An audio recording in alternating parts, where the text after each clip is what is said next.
Good morning, जय हिंद, नमस्कार। चलिए मित्रों, अब डीटीए भागलपुर आपके लिए लाया है बेहतरीन सौगात, सोशल स्टडीज, सामाजिक अध्ययन और कहीं जाने की जरूरत नहीं। हम देखेंगे थ्योरी को और with PYQs. So let's start guys. Harappa सभ्यता के लोग दक्ष शिल्पकार थे तथा डैश धातु ज्ञान से संपन्न थे। तो हड़प्पा सभ्यता, तो देखिए हड़प्पा सभ्यता में आप जानते हैं क्या, तांबा, कांसा, लोहा, पीतल। अच्छा, लोहा तो उस समय इजाद भी नहीं हुआ था। सर्वाधिक किसका प्रयोग होता था? तो कांसे का सर्वाधिक प्रयोग होता था, है ना। पीतल आप जानते हैं, तांबा ये देखिएगा। कांसा क्या है ना, मिश्र धातु है। किसका मिश्र धातु है? तांबा तथा टीन का। तांबा तथा टीन का, जी हां, याद रखिएगा, तांबा तथा टीन का मिश्र धातु है कॉपर प्लस SN, टीन। ठीक है, मिला करके कांसे का निर्माण करते थे। इससे मूर्तियां, औजार, बर्तन, गहने इत्यादि बनाए जाते थे। नर्तकी की मूर्तियां इत्यादि भी कांसे की ही बनी हुई है। ठीक है, तांबा देखिए ये एकल धातु के रूप में उपयोग हुआ, पर मुख्य रूप से कांसे का प्रयोग सर्वाधिक होता था।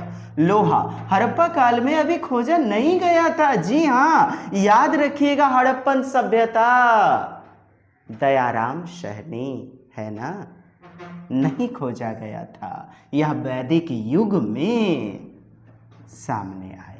लोहा वैदिक काल में। पीतल यह तांबा और जिंक। तांबा देखिएगा, तांबा कॉपर और प्लस ZN जस्ता, जिंक का मिश्र धातु है। किसका मिश्र धातु है? लिख लीजिएगा साथियों, जिसका प्रयोग हड़प्पा काल में नहीं होता था, है ना।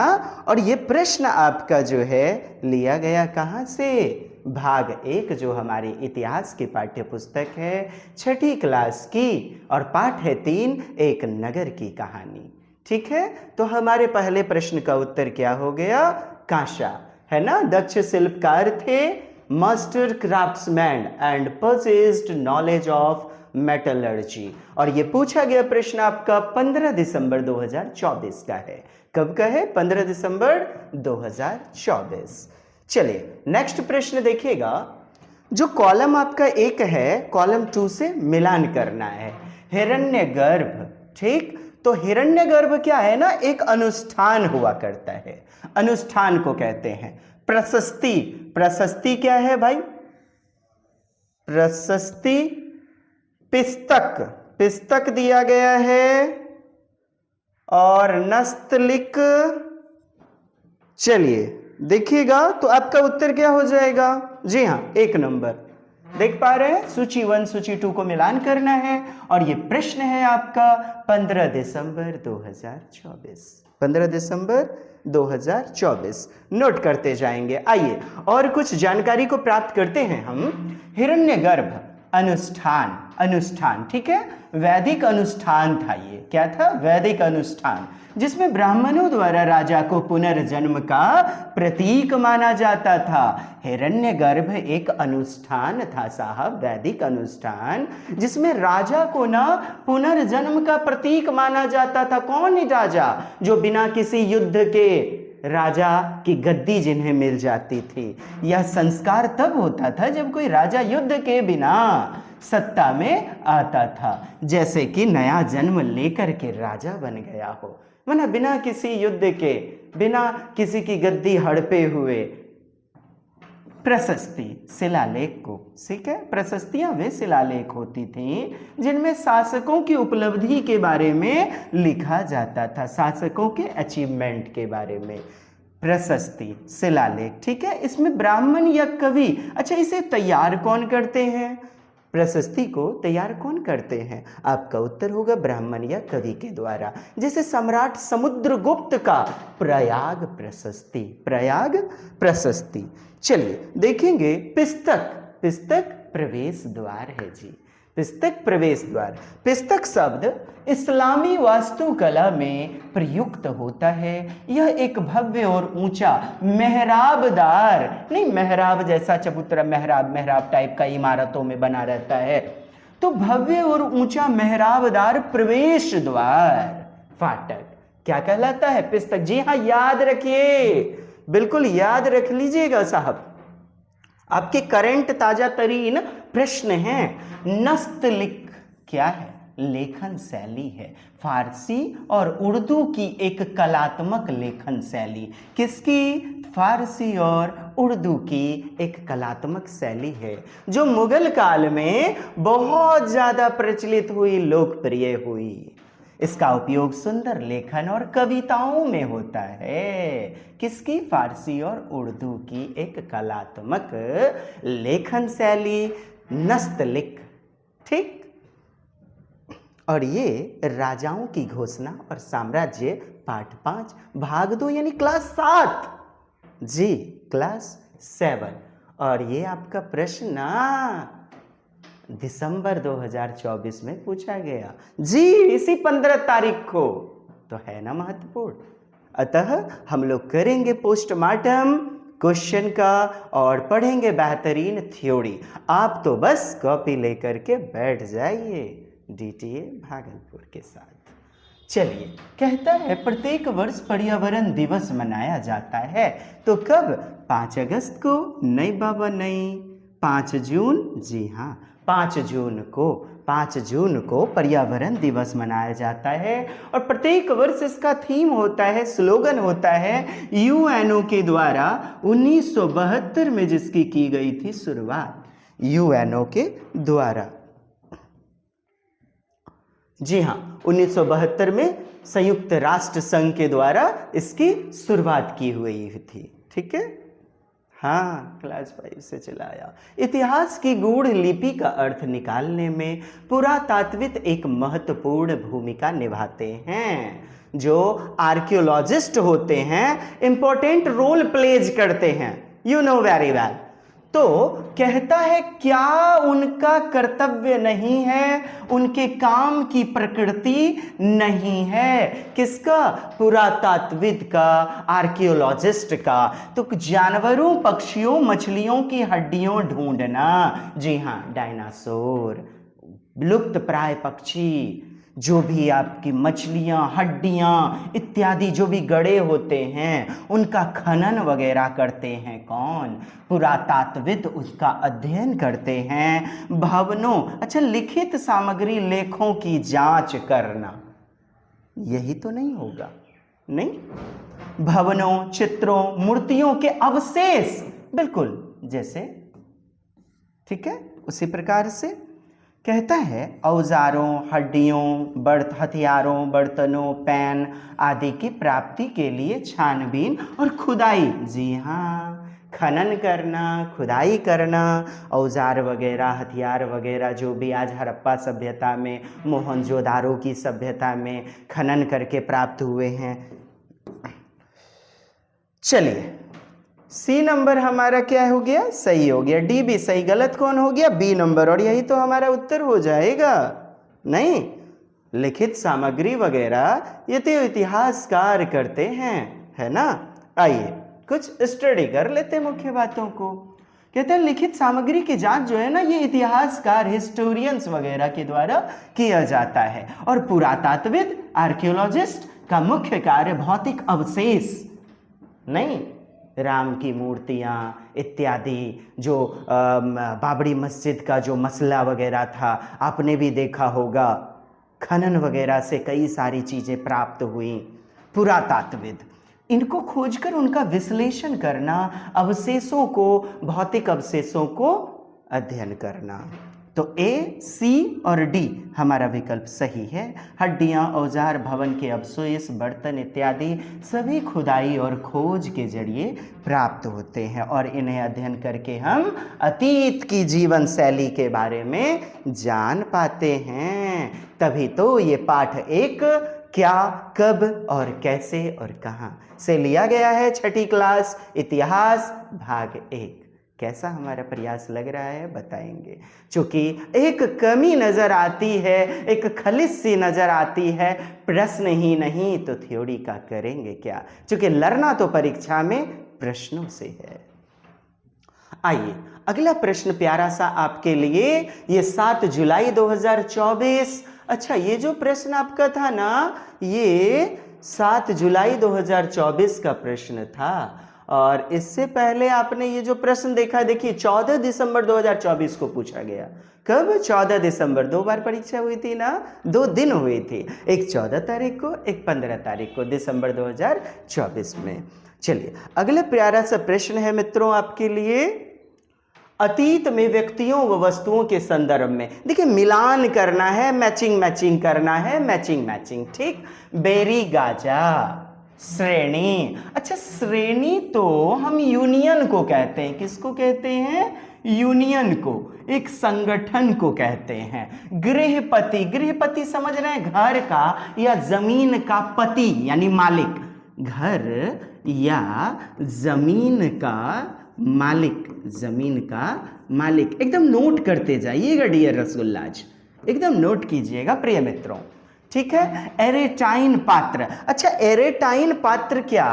ये चमकदार बर्तन होते हैं, कैसे? लाल वाले, मुहर लगे हुए, एरेटाइन पात्र। और ये बेड़ी गाजा कहाँ? कर्नाटक, भरूच में। कहाँ पर? भरूच में, ठीक है। चलिए, स्वतंत्र कृषक, शिल्पकारों और व्यापारियों का संघ, तो ये आपका किस में आ जाएगा? श्रेणी में। तो आपके उत्तर प्राप्त हो गए हैं, ठीक। 4 नंबर, 4 नंबर किधर चला गया? बी है, 4 नंबर बी का 4 किधर है? बी में ये देखिए 4 नंबर, और इधर भी 4 आपका हो गया। ए का तो 2 हो जाएगा, बेरी गाजा कहाँ? भरूच में, ठीक है। अब आप सी के आधार पर इसे देखें, सी में क्या है? एरेटाइन पात्र, और सी का किसके? एक के साथ चला जाएगा, सी का 1 नंबर 1, और ये हमारा सी इज द बेस्ट आंसर, ठीक है। आइए अगला प्रश्न है आपका। अच्छा, पढ़ लीजिए थोड़ा सा, देखिए आपके लिए बेहतरीन तैयार किए हुए हैं, केवल उत्तर तो जानना नहीं है, चूंकि रिपीटेड प्रश्न उस पर आधारित है ना, ताजा तरीन प्रश्नों की हम लोग कर रहे हैं analysis, postmortem. Barygaza Bharuch, Barygaza ना प्राचीन बंदरगाह था। क्या था मित्रों? बंदरगाह, जो आज के गुजरात में स्थित भरूच से जुड़ा हुआ है। किससे जुड़ा हुआ है? भरूच। ये एक प्रमुख व्यापार का केंद्र, जहां रोमन व्यापार भी होता था, जहां से, ठीक है। श्रेणी, शिल्पकार या व्यापारियों के संगठन को, संघ को कहते हैं। श्रेणी का अर्थ क्या होता है? गिल्ड, ये भी प्रश्न आ चुका है, गिल्ड या यूनियन, है ना, ठीक है। शिल्पकार और व्यापारियों का एक संगठन जो कि नियम बनाने में प्रयोग करते थे, आपस में संगठन, नियम, व्यापार कैसे चलेगा इसके बारे में। और देखिए एरेटाइन पात्र, एरेटाइन जो बर्तन है, पात्र है, मुहर लगे हुए लाल चमकदार बर्तन, ये रोमन साम्राज्य में बने बर्तन थे। कौन से साम्राज्य में? रोमन साम्राज्य में, जिनकी पहचान लाल चमकदार मुहर से होती है। भारत के कई बंदरगाह पर यह वस्तुएं खुदाई में मिली हुई हैं। गृहपति, किसका पति? घर या जमीन का मालिक। स्वतंत्र किसान होते थे, ये कर भी देते थे और कभी कभी समाज में ऊंचा स्थान भी रखते थे। हालांकि आपसे पूछा गया था, है ना, ऐसा नहीं कि टैक्स देते नहीं थे, टैक्स भी देते थे, घर या जमीन के मालिक, ठीक है। आइए, गेहूं एवं जौ जैसे फसल उगाने के सर्वप्रथम, देखिए प्रमाण कहाँ मिला हुआ है? गेहूं जौ, आप खुद कहेंगे क्या? गारो हिल्स में, मालाबार हिल्स, नीलगिरी हिल्स, दक्षिण में नीलगिरी हिल्स है क्या? नहीं, कदापि नहीं। सुलेमान और किरथर की पहाड़ियां, सुलेमान और किरथर की पहाड़ियां, सुलेमान और किरथर हिल्स में क्या मिले हुए? किसके साक्ष्य मिले हुए हैं डियर? एविडेंस मिले हुए, the earliest evidence of growing crops like wheat and barley, wheat and barley, गेहूं और जौ, आप कहेंगे सुलेमान और किरथर। प्रश्न आपका 21 जनवरी 2024, 21 जनवरी 2024 का, ठीक। अब देखें ये अभी जो है ना, ये जगह कहाँ है भाई?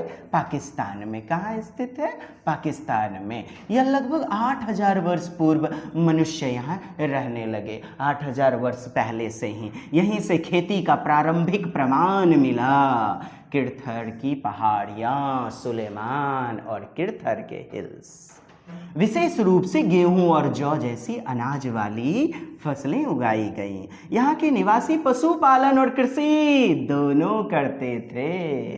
पशुपालन और कृषि, मिट्टी के बर्तन बनाना, घर आदि बनाने का भी विकास यहीं से प्रारंभ हुआ। लिख लीजिए मित्रों, नोट डाउन कर लीजिएगा। यह क्षेत्र प्राचीन नवपाषाण युगीन कृषि संस्कृति के लिए प्रसिद्ध है। क्या? नवपाषाण युगीन। और चैप्टर वाइज हम लोग जब देखेंगे, नवपाषाण, पुरापाषाण, महापाषाण देखते चलेंगे। पुरातात्विक स्थल मेहरगढ़ भी इसी क्षेत्र में आता है। पुरातात्विक स्थल क्या भाई? मेहरगढ़। मेहरगढ़ और मेहरगढ़ इसी किरथर पहाड़ियाँ के क्षेत्र में आता है। अब देखिए गारो हिल्स, यह कहाँ है भाई? पूर्वोत्तर भारत, जैसे मेघालय। ठीक है, पूर्वोत्तर भारत जैसे मेघालय, गारो हिल्स। यहाँ खेती का विकास तो बाद में हुआ था, नहीं। मालाबार हिल्स, ये पश्चिमी भारत, जैसे मुंबई के पास में स्थित है, नहीं। मुंबई के पास में कौन? मालाबार हिल्स। कृषि की शुरुआत से इसका सीधा संबंध तो है नहीं। नीलगिरी हिल्स, अब ये देखिए ये दक्षिण भारत में। कहां पर? नीलगिरी दक्षिण भारत में। लेकिन कृषि के सबसे पुराने प्रमाण यहां से नहीं मिले हुए हैं। और ये आप अतीत में सबसे पहले पाठ 2 के अध्याय 2 से 6 क्लास की एनसीईआरटी इतिहास से आप पढ़ रहे हैं। ठीक। निम्नलिखित में यातायात का कौन सा साधन? कहता है अधिक दूरी एवं भारी एवं बड़े आकार वाले सामान को ढोने के लिए सबसे चीपेस्ट सस्ता, आप क्या कहेंगे? रेलगाड़ी क्या? बताइए। वायु मार्ग क्या? ये तो और महंगा होगा। सड़क मार्ग क्या? छोटा सा सामान, कम सामान। जी हाँ, जल मार्ग, वाटरवेज आपका उत्तर होगा। 20 अगस्त 2023 का ये प्रश्न आपसे पूछा गया।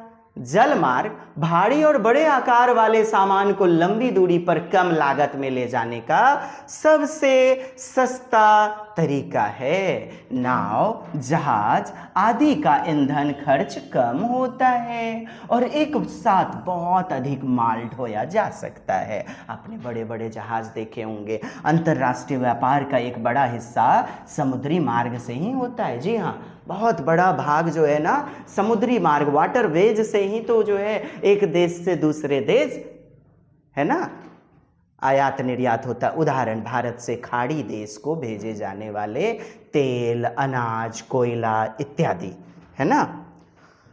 रेल मार्ग तो होगा नहीं, यह भी भारी सामान ढोने में सक्षम तो है, पर जल मार्ग से क्या है ना, महंगा होता है। हर स्थान तक रेल लाइन नहीं बिछी हुई है, ये भी एक दुविधा वाली बात है।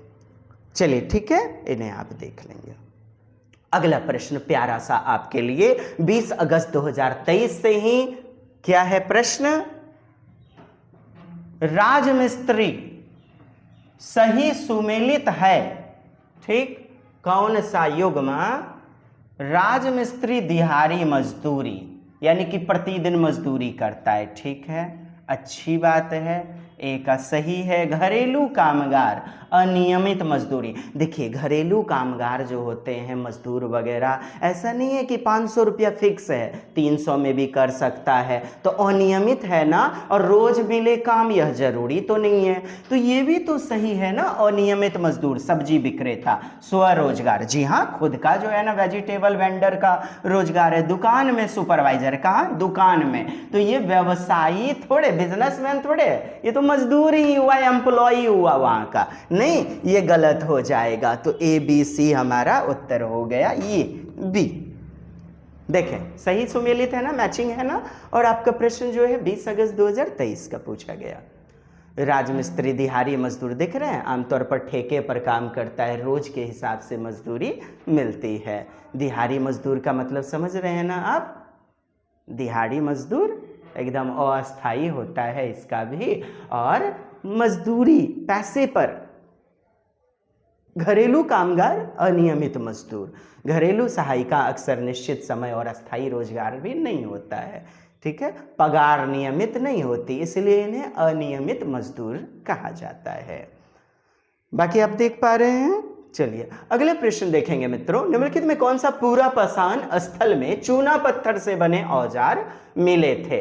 चलिए पैलोलिथिक स्टेज आपसे पूछा जा रहा है, तो हमारा उत्तर क्या हो जाएगा? क्या इमाम गांव है, कोल्डिवा है, ब्रह्मगिरी, होसंगी? यस, चूना पत्थर से बने हुए औजार, चूना पत्थर, जी हां, पूरा पाषाण स्थल में, पैलोलिथिक साइट। तो कौन से पूरा पाषाण स्थल में? आप कहेंगे होसंगी जो स्थल है हमारा। आइए प्यारा सा एकदम करते हैं एनालिसिस। होसंगी कर्नाटक राज्य में स्थित है। कहाँ है? कर्नाटक में। यहाँ चूना पत्थर से बने औजार की खोज हुई थी। चूना पत्थर, लाइम स्टोन से बने हुए औजार मिले। कहाँ? होसंगी में, कर्नाटक में स्थित है जो। यह स्थान पूरा पाषाण काल से संबंधित है, पैलोलिथिक स्टेज। यहाँ के लोग पत्थर के औजार से क्या भाई? शिकार, काटने उठने के काम में लाते थे पत्थरों के औजार। कोल्डिहवा याद रख लीजिए, उत्तर प्रदेश में। कहाँ पर?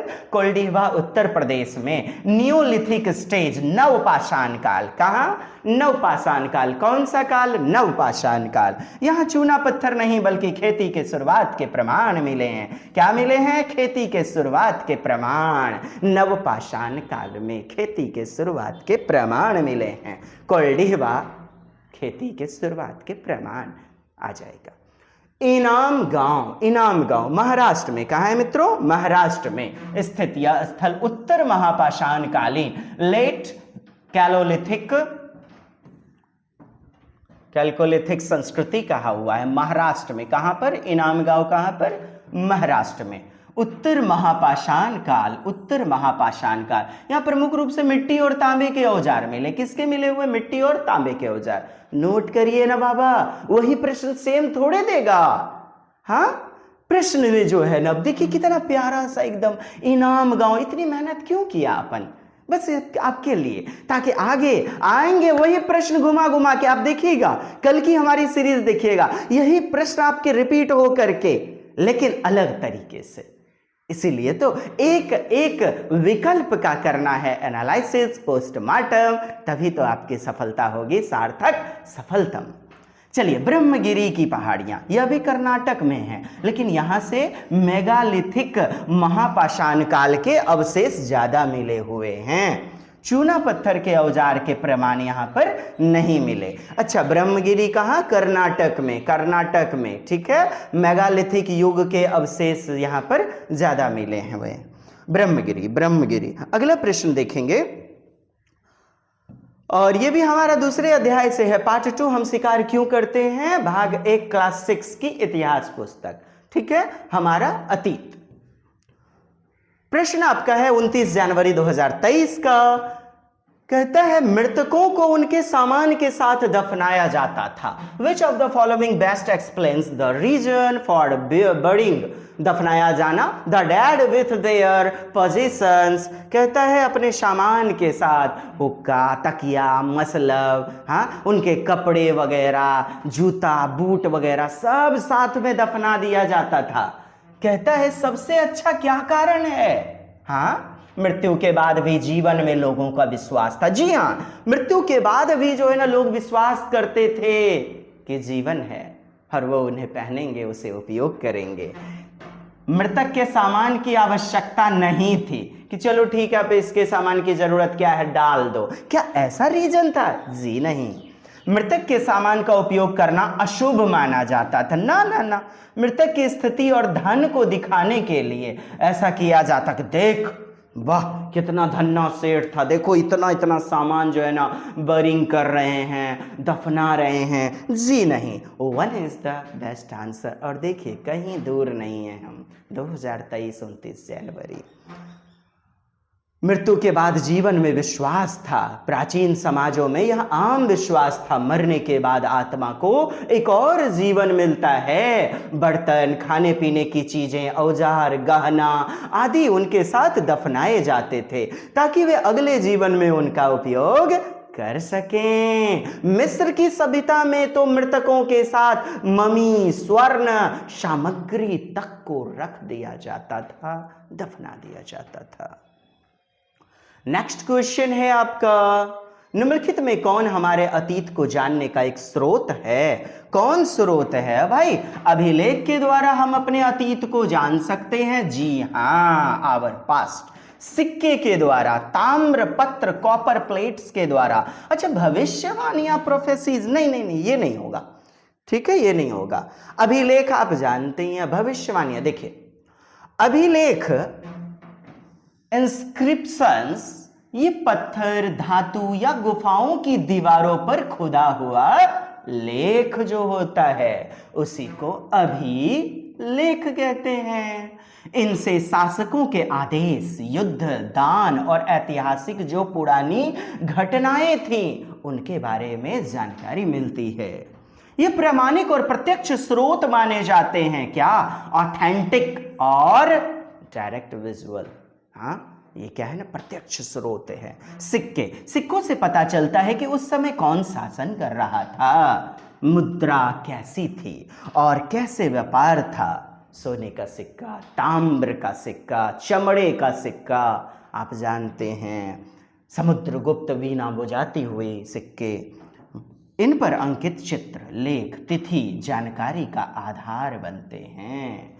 ठीक है मित्रों, अगला देखें, ताम्र पत्र, कॉपर प्लेट्स। ये आमतौर पर दान पत्र या जमीन से संबंधित घोषणाएं होती थीं। आमतौर पर, मुख्य तौर पर किससे?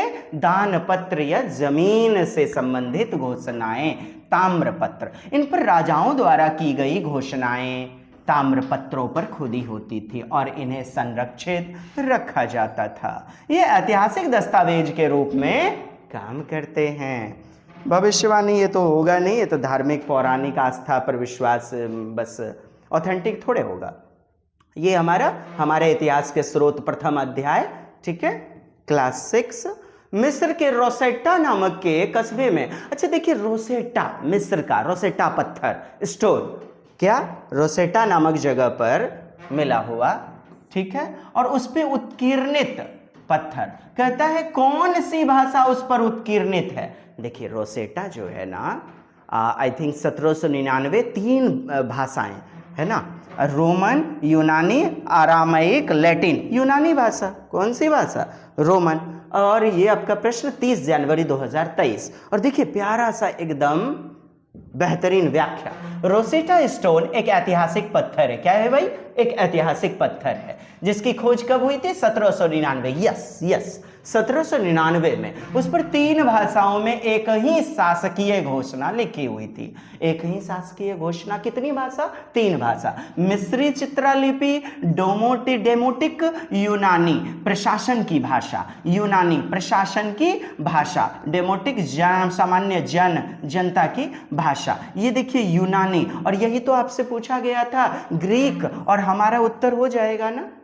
ठीक है, नोट करेंगे। इतिहासकारों को यूनानी भाषा पहले से आती थी जिससे वे बाकी 2 भाषाओं को समझ पाए।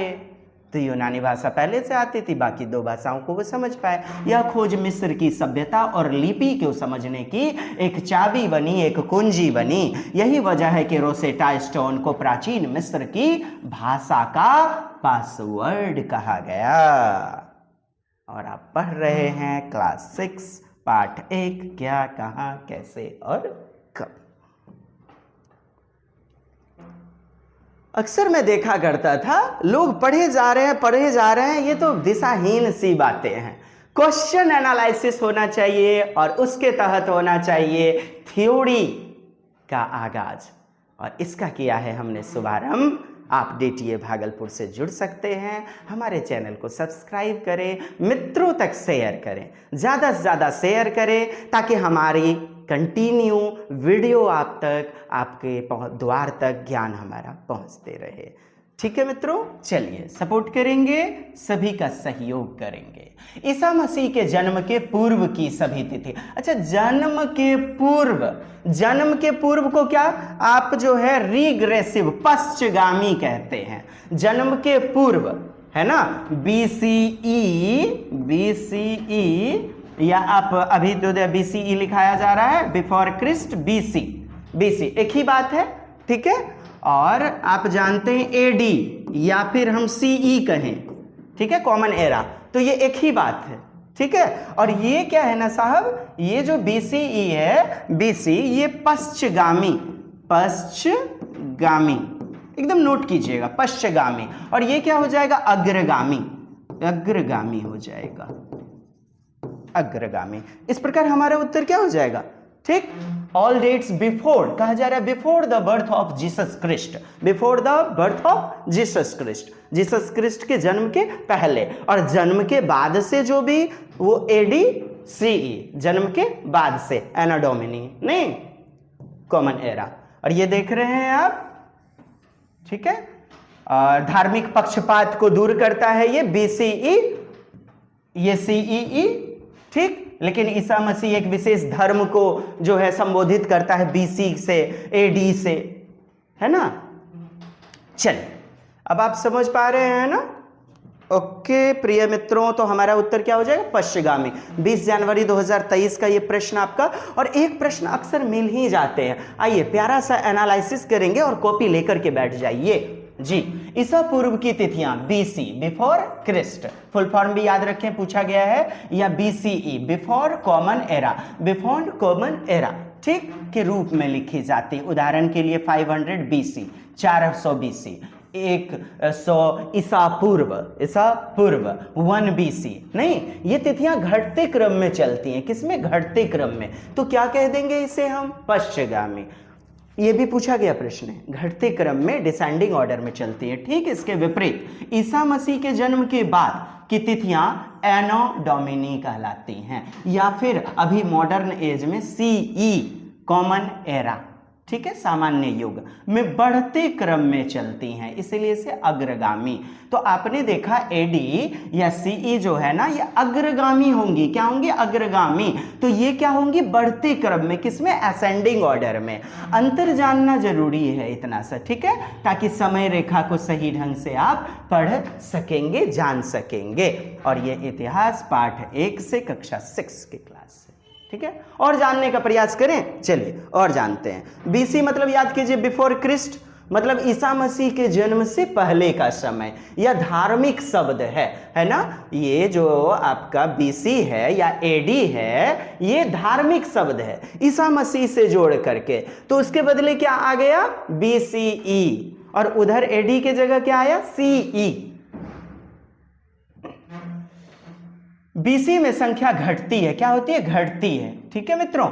ईसाई धर्म पर आधारित है, इसीलिए ये धार्मिक जो है अशोक का काल 250 बीसी में माना जाता है। उस प्रकार से ये बीसी को, ठीक है। अब BCE, before common era, before common era मतलब सामान्य युग से पहले, सामान्य युग पूर्व। यह एक धर्मनिरपेक्ष शब्द है। क्या है, सेक्युलर है, धर्मनिरपेक्ष मतलब कोई धर्म नहीं, ऐसा नहीं कि ईसाई धर्म को ही डिनोट करेगा, ठीक है। तो इसके लिए बीसीई आया, बीसी के जगह, ठीक है मित्रों।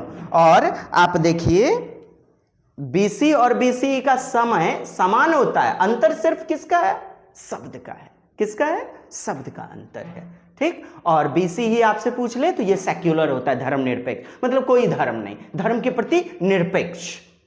एडी, एनो डोमिनी लैटिन शब्द है जिसका अर्थ है प्रभु के वर्ष के बाद, यानी ईसा मसीह के जन्म के बाद का समय, यह भी क्या, धार्मिक शब्द है, ठीक। तो एडी में संख्या बढ़ती है, क्या होती है, बढ़ती है। एडी 1 यानी कि ईसवी नहीं, और उधर क्या कहते हैं, ईसा पूर्व। उदाहरण, आज हम एडी 2025 में हैं, कहाँ हैं, एडी 2025 में हैं।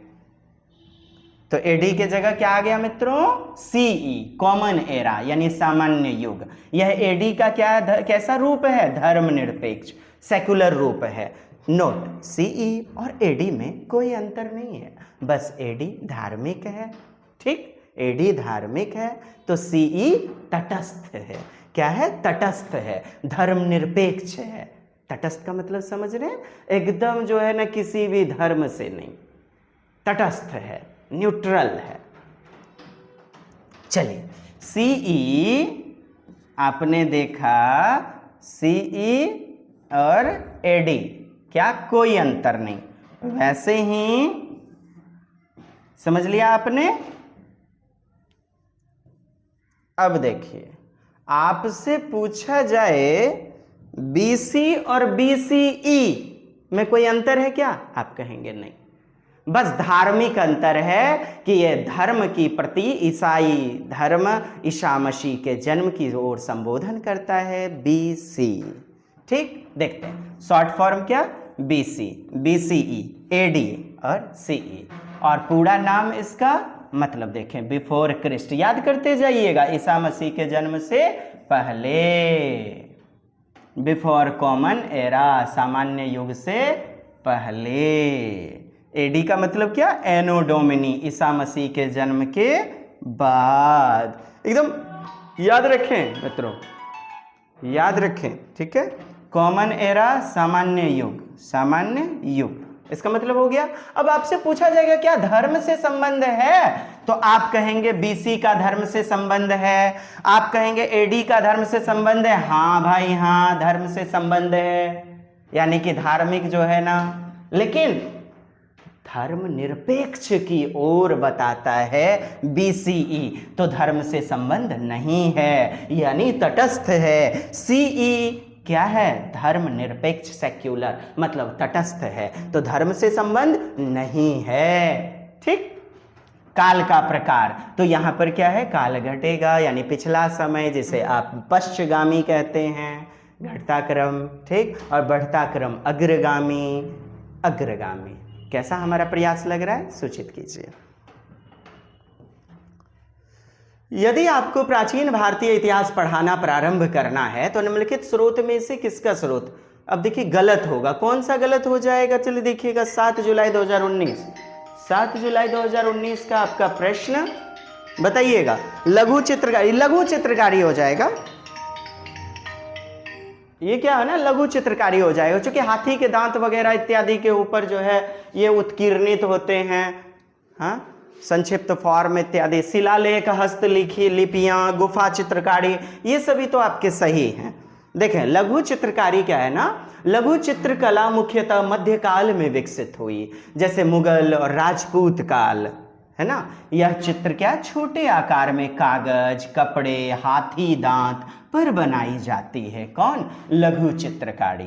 प्राचीन भारत के स्रोत में गुफा चित्र, जैसे भीम बेटका, गुम्फा अभिलेख, शिलालेख, अशोक के स्तंभ और हस्तलिपियां, ताड़पत्र पर लिखित, जैसे है ना हस्तलिपियां इत्यादि। इसलिए लघु चित्र का उपयोग प्राचीन इतिहास सिखाने में ज़्यादा सर्वाधिक नहीं होगा, गलत हो जाएगा। ठीक है, और ये आपका पाठ 1 कब, कहाँ, कैसे, और बाकी आप जान ही रहे हैं मित्रों, गुफा चित्रकारी, गुम्फा अभिलेख वगैरह, हस्तलिपियां, शिलालेख, ये सभी आपके हो जाएंगे। सबसे पुरानी पांडुलिपियां किस पर लिखी गई थी? अच्छा, सबसे पुराना क्या हो जाएगा? ताड़पत्र हो जाएगा, पाम लीव्स, ताड़पत्र, लकड़ी नहीं, कागज नहीं, पत्थर नहीं, ताड़पत्र, पाम लीव्स, ताड़ के पत्तों के ऊपर लिखा जाता था। प्राचीन भारत में कागज तो था नहीं भाई, इसलिए ताड़पत्र, भोजपत्र इत्यादि पर लिखा जाता था। तार के पत्तों को सुखाकर, चिकना बनाकर उन पर लोहे की नुकीली कलम से लिखा जाता था। इस तरह की पांडुलिपियां मंदिरों, मठों इत्यादि में सुरक्षित रखी जाती थी। कई प्रसिद्ध ग्रंथ जैसे महाभारत की प्रतियां, वेद, पुराण ताड़पत्र पर ही आपको मिलती हैं। फिल्मों में भी आपने देखा होगा ताड़पत्र। हेलियोग्राफी, जी हां, 22 फरवरी 2015 आपका प्रश्न कहता है हेलियोग्राफी शासक के आत्मकथा, नहीं, ये शासक के जो ना जीवनी लेखन से होता है संबंधित, जीवनी लेखन से, जीवनी लेखन से, आत्मकथा से नहीं, ऑटोबायोग्राफी नहीं, उनकी बायोग्राफी जो होती है ना, जीवनी, उनसे संबंधित होती है हेलियोबायोग्राफी। देखिएगा, हेलियोबायोग्राफी शब्द अक्सर हेलियोग्राफी के संदर्भ में आता है, जो किसी शासक या धार्मिक नेता की जीवनी होती है। क्या होती है? जीवनी। जीवनी, आत्मकथा नहीं, दोनों में अंतर है ना, ऑटोबायोग्राफी और एक होती है बायोग्राफी। यह जीवनी सामान्य जीवनी नहीं होती, इसमें उस व्यक्ति के गुणों, पराक्रम, उनकी महानता इत्यादि को बढ़ा चढ़ाकर दिखाया जाता है। खासतौर पर शासकों की महिमा मंडन किया जाता है, महिमा मंडित किया जाता है, जिससे जनता पर क्या पड़े? इफेक्ट। आज के न्यूज चैनल्स भी आप देख सकते हैं। ऐतिहासिक स्थल वह है जहाँ, अच्छा, ऐतिहासिक स्थल कहते हैं अतीत के समृद्धि शेष अवशेष मिलते हैं, उत्खनन के क्रियाकलाप होते हैं, इतिहास प्रिय लोग, इतिहासकार इतिहास लिखते हैं। चलिए उत्तर बताएंगे। 29 जनवरी 2012 क्या है? ऐतिहासिक स्थल क्या है? जहां पर आपको अवशेष मिलते हैं। क्या मिलते हैं? अवशेष मिलते हैं, जैसे हड़प्पा सभ्यता, मोहनजोदड़ो, सांची स्तूप इत्यादि।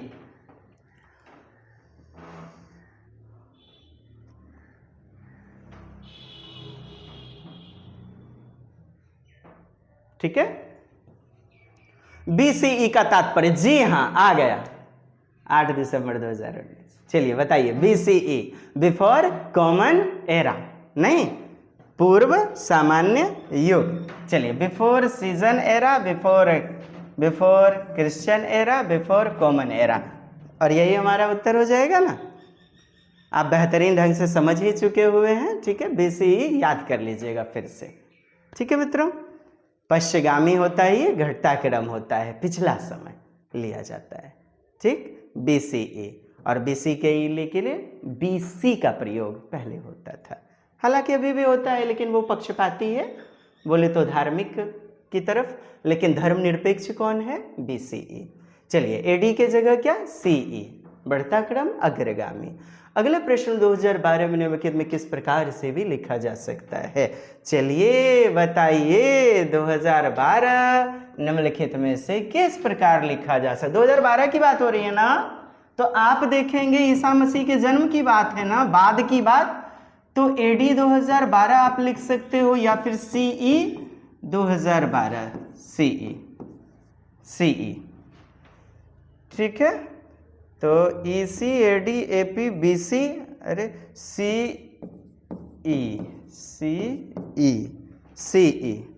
ठीक। AD, अच्छा AD तो दिया गया है ना, यहाँ तो EC गलत है, AD हो जाएगा ना। हाँ, AD आप समझ चुके हैं। बहुत ज़्यादा लंबा वीडियो हो रहा है, मैं थोड़ा जल्द समाप्त कर दूं, क्योंकि ये सारे फैक्ट्स अब आप आज जान चुके हैं। आज आप खुद कहेंगे क्या आ गया? मजा आ गया। जी हाँ, मैन्युस्क्रिप्ट शब्द लैटिन भाषा से प्राप्त हुआ है, जिसमें मेनू शब्द का अर्थ, ये जो मेनू है, और मेनू मीन्स होता है हैंड, मेनू मीन्स होता है हाथ, हस्त, आप सभी जानते हैं। You know very well dear. थोड़ा देख तो लें हमारा बेहतरीन नॉलेज। लैटिन शब्दों से मिला हुआ है। मेनू का अर्थ होता है हाथ और स्क्रिप्ट का अर्थ होता है लिखना। इस प्रकार मैन्युस्क्रिप्ट का शाब्दिक अर्थ क्या हुआ? हाथ से लिखा गया लेख या ग्रंथ। प्राचीन काल में छपाई की तकनीक नहीं थी। सभी ग्रंथ, श्लोक, महत्वपूर्ण जानकारी हाथ से ही लिखकर सुरक्षित रखी जाती थी, संरक्षित रखी जाती थी। और ये आज आपका अध्याय 1, क्या, कहां और कब, कैसे। ठीक, प्राचीन ग्रंथों के स्रोत। अगला हमारा पड़ाव जो चलेगा, मानव विकास, प्रारंभिक समाज, प्रथम कृषक तथा चरवाहे। देखना न भूलें थ्योरी विथ PYQs। और मैं चाहता हूं आज आपसे विदा कर दीजिए। ज्यादा से ज्यादा शेयर, ज्यादा से ज्यादा करें हमारा हौसला अफजाई। तो मित्रों, सादर नमन, जय हिंद, वंदे मातरम। कमेंट्स कीजिएगा कैसा लगा हमारा आगाज।